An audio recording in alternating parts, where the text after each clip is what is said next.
Hello everyone and welcome back to the channel. Today we're going to be taking a look at the Transformers Studio Series Rise of the Beasts Voyager class Cheetor. This is a figure I've been very excited to look at.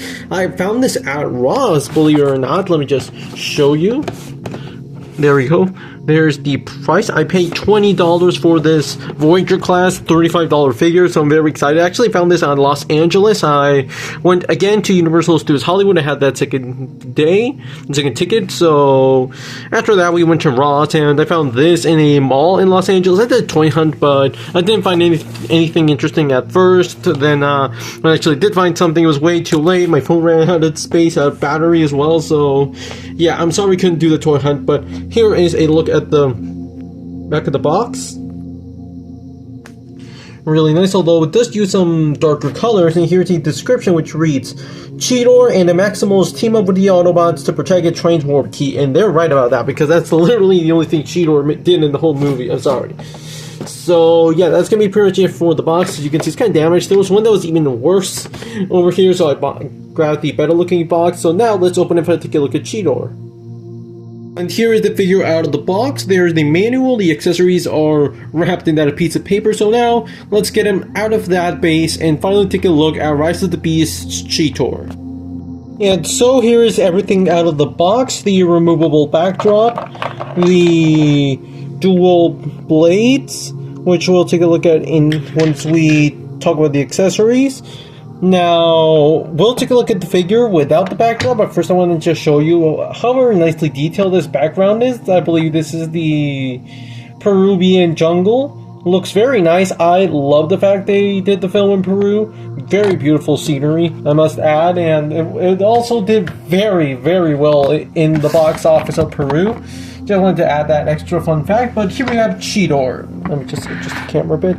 There we go. And the first thing is that he is very imposing. I was so surprised when I first got him out of the box, because I've been looking at pictures of this guy and just the other Studio Series Maximals, and I must say I really like how this guy looks. Ever since Rise of the Beasts was announced and when the figures were being announced, when people heard a Voyager class Cheetor, they were confused, given that Cheetor was a small, kind of naive young rookie. So now seeing this big, bulky, and pretty intimidating looking warrior was quite a surprise. And people also declared the color scheme, and yeah, it's kind of dull, but I think it works well enough. First off, the head sculpt looks nothing like Cheetor, neither does the torso, since he usually has like the cheetah head here at the front, but the way that stashes away is super cool, and we'll look at that once we get to the transformation.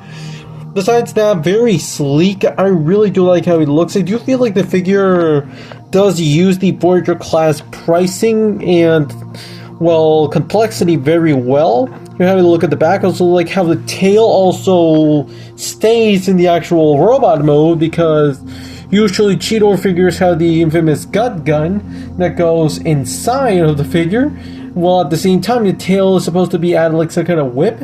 So it's nice to see that this Cheetor stays in one piece. So he is very cool. Now, this is sadly this and the absolute masterpiece, the work of art known as the Yolo Park model kit, are the only figures we have of Cheetor in robot mode.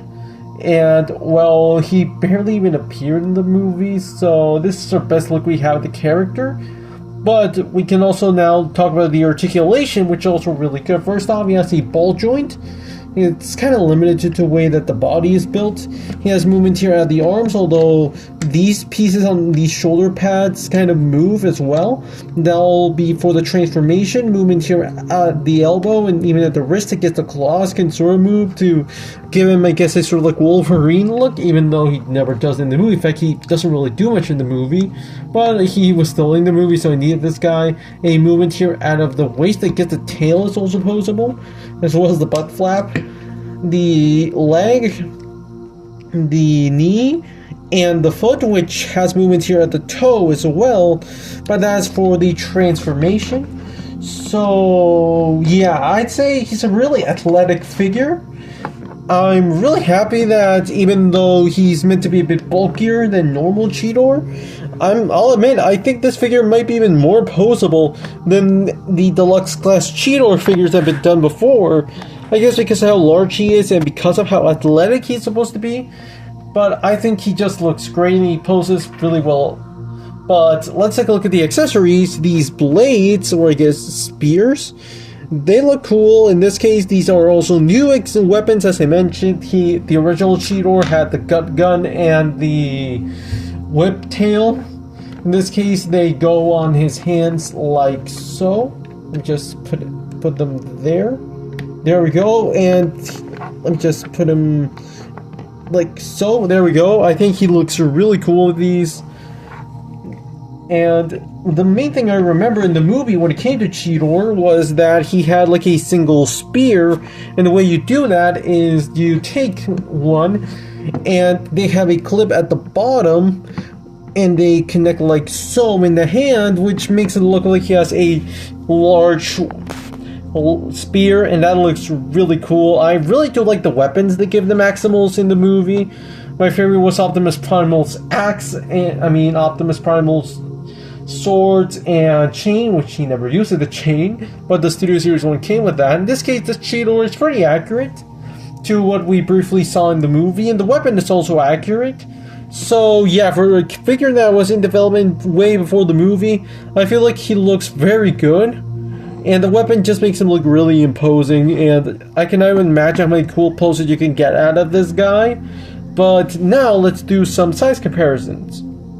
For the first comparison, here we have the Legacy Deluxe Class Autobot Night Prowler. The reason why I bring this guy out is because he's the only Cheetor mold I have. I still don't have the Kingdom Beast Wars one. I really hope to get that one someday. I literally just picked that guy out because he was like $6 at Ross. Fun fact, both of these are from Ross.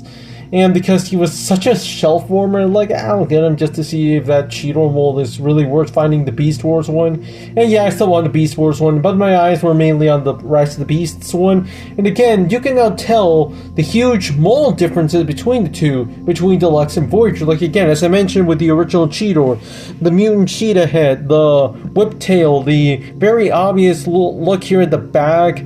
Although this one had a more, again, the Beast Wars characters as in general, they had a more organic look to them, while the Rise of the Beasts Maximals are clearly meant to be robots.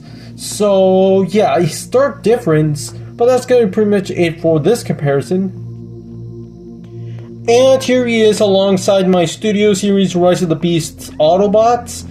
I really bring these guys out because Cheetor is my first Rise of the Beasts Maximal, so sadly still don't have any others to show. But I've been collecting Rise of the Beasts figures for more than a year now, and I'm only missing 2 Studio Series Autobots and 3 Maximals. Yeah, I've not been doing a great of progress. I actually tried to just collect the Rise of the Beasts figures. I started to get G1, I started to get other movies, and it's been nothing but collecting ever since. So yeah, I kind of owe it to Rise of the Beasts. I got into collecting Transformers. Not sure if it's a good thing or a bad thing, but that's going to be pretty much it for the size comparisons. And so I think that's going to be pretty much it for the robot mode. So now let's transform Cheetor to see his beast mode, or I guess I should say Cheetor Maximize! Rhinox! Cheetor Maximize!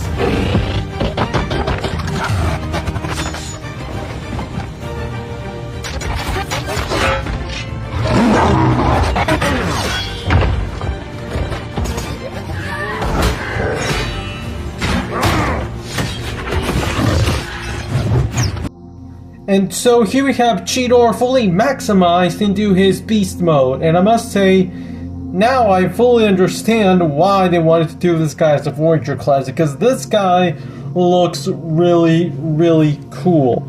Really detailed, first off. I really like the head sculpt. Again, the way that it pops out of his back and the robot mode head flips in is so cool. He has a bit of movement here on the head, even at the jaw. That's something I really like that the Beast Wars figures have. I'm glad they kept that for Rise of the Beasts.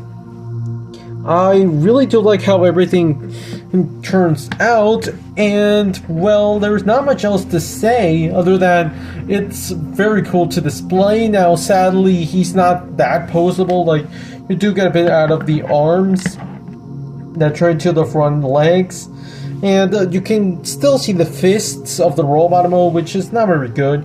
Here at the back, the tail still moves, although it kind of detaches. And you kind of need to bend the knees again a bit to get some kind of movement there. The feet also move, I guess in this case the paws. So yeah, not 100% posable, but come on, how many of the Beast Wars Transformers in, well, Beast Mode are actually that posable? So I'd say it's pretty good, because he at least looks the part, and believe me, these guys are for display, not to be played with, so I'd say this Cheetor looks super cool. And for the first shot at a Voyager class Cheetor, the first shot at a Rise of the Beasts version, I think they nailed it in the first try. So now let's do some size comparisons. Again, here we have Nightcrawler, just to give you a better sense of scale between the cheetahs. And yeah, now you can tell who's the big cat here. You can, when I was transforming him, I could kind of see where, like, the way that the back legs transform reminded me a bit of the Kingdom Cheetor. But besides that, they are completely different. But still, to me at least, recognizable enough to tell it's Cheetor. Also, like how this one's jaw also opens. Again, notice a very noticeable upgrade.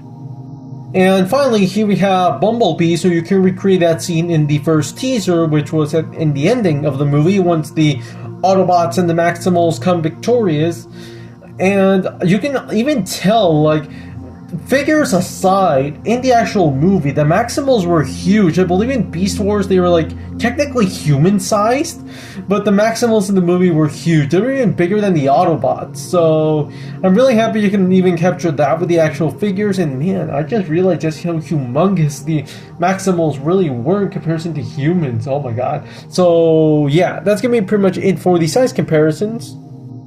So now, let's maximize Cheetor back into his robot mode. More enemies are landing. We won't be safe for long. Do we have the key? You must take it. Keep it hidden, so that it never falls into the hands of Unicron. But Ape-Link, we can fight. No, protecting our transwarp key is all that matters. Go, use it to escape. What will you do? I'll hold him off. I'll use some time. So overall, the Transformers Studio Series Rise of the Beasts Voyager class Cheetor is a really solid figure, and technically the first actual new mold for a Maximal in the Studio Series, given that, well, technically the first one to release was Air Razor, but she was a retool of the Kingdom one. This guy was mostly built from the ground up. Like, I could say a few things that you could see took some bit of an inspiration from how Beast Wars Cheetor transformed, but besides that, sculpting, everything, he is completely different from any other Cheetors that have been released before, and I'm pretty sure will be released after. I don't even think they need to do another figure. I'm kind of curious how a recolor of this mold would look like, maybe with Beast Wars accurate colors or something like that, but the figure itself I think looks the part, is really fun to pose, the transformation is really smooth, I really enjoy doing it. And the cheetah mode looks really, really cool as well. I love this figure. I'd say he was worth the wait, especially since I paid $20. But again, I genuinely love this Cheetor, and I can't wait to find the other Maximals, preferably at Ross. But yeah, I'm still gonna try to get the other Maximals. And so that's going to be pretty much it for this video. Thank you so much for watching. Please let me know in the comments what you think of this figure. Are you still collecting Rest of the Beast stuff? But that's it. Thanks for watching.